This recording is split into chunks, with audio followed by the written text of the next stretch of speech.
पटना के गांधी मैदान में अभी एक पुस्तक मेला चल रहा है और यह पिछले एक सप्ताह से चल रहा है और आज यानी 16 दिसंबर को इसका समापन भी हो रहा है। तो आज मुझे यहाँ पे आने का मौका मिला था, तो आज मैं यहाँ पे आया और पुस्तक मेले में करीब करीब 1-2 घंटे तक मैं घूमता रहा और विभिन्न तरह की किताबें मैंने देखी और उसमें से जो ठीक लगी वो मैंने ख़रीद ली। तो जब भी कभी मुझे कहीं पुस्तक मेला घूमना होता है या जब भी कहीं कोई पुस्तक मेला कहीं पे लगता है तो मैं निश्चित रूप से वहाँ पर जाने का प्रयत्न करता हूँ, क्योंकि पुस्तकों में मेरी रुचि है, खासकर हिंदी साहित्य में, और यह रुचि पिछले 3-4 सालों से है और अनवरत मैं लगातार कुछ किताबें पढ़ता रहता हूँ। तो जहाँ कहीं भी पुस्तक मेला का आयोजन होता है, साहित्य का कुछ मेला टाइप का या जमावड़ा टाइप का लगता है, तो वहाँ पर मैं जाता हूँ और अपनी रुचि को एक संजीवनी शक्ति देने की कोशिश करता हूँ। तो अभी जो पटना के गांधी मैदान में अभी जो पुस्तक मेला लगा हुआ है, इसमें मैं आया और यहाँ से मैंने 2 किताबें खरीदी है, 2 अपने पसंद की। वैसे तो मेरे घर में करीब 100 से ज़्यादा किताबें हैं हिंदी साहित्य की, और उसमें से चुन कर मैं 1-2 पढ़ता रहता हूँ लगातार, और पढ़ लेने के बाद उसके बारे में मेरी जो राय है, मेरी जो यत्किंचित समीक्षा है, उसके बारे में सोशल मीडिया पर अपने चैनल के माध्यम से देता रहता हूँ। तो आज मैंने जो किताबें खरीदी है वो 2 मुख्य किताबें हैं, वो मैं अभी दिखा रहा हूँ।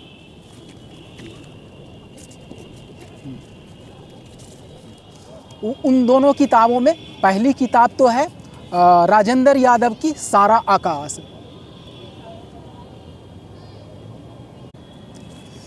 चूँकि राजेंद्र यादव की मेरे पास कहीं कोई किताब नहीं थी, और जब मैं इस किताब को आसपास पलट रहा था वहाँ पे, तो वहाँ पे पाठकों में से 1-2 पाठकों ने बताया कि ये अच्छा उपन्यास है, इसकी कहानी बहुत अच्छी है, और उन्होंने शायद अपने पाठ्यक्रम में बचपन में कहीं पढ़ा होगा, तो उन्होंने सजेस्ट किया कि ये अच्छी किताब है। तो उनकी बातों से प्रेरित होकर मैंने ये किताब खरीद ली, और अब जब समय निकल आएगा तो इसे मैं अपने घर जाकर इसको पढ़ूँगा। और जब भी कभी मैं पुस्तक मेले जाता हूँ या लाइब्रेरी जाता हूँ या कहीं पुस्तक की दुकान में जाता हूँ, तो मुझे जब कोई किताब खरीदनी होती है तो मैं उन लेखकों की किताबों को खरीदता हूँ जिन लेखकों में से मेरे घर में अभी किताब नहीं है, ताकि कुछ नया हो जाए, कुछ नए लेखकों को पढ़ने का मौका मिल जाए। तो दूसरी किताब मैंने जो खरीदी वो बहुत ही चर्चित किताब है, और मुझे लगता है जो साहित्य में थोड़ी बहुत भी रुचि रखते हैं वो ज़रूर जानते होंगे। वह किताब है फणीश्वर नाथ रेणु की मैला आंचल।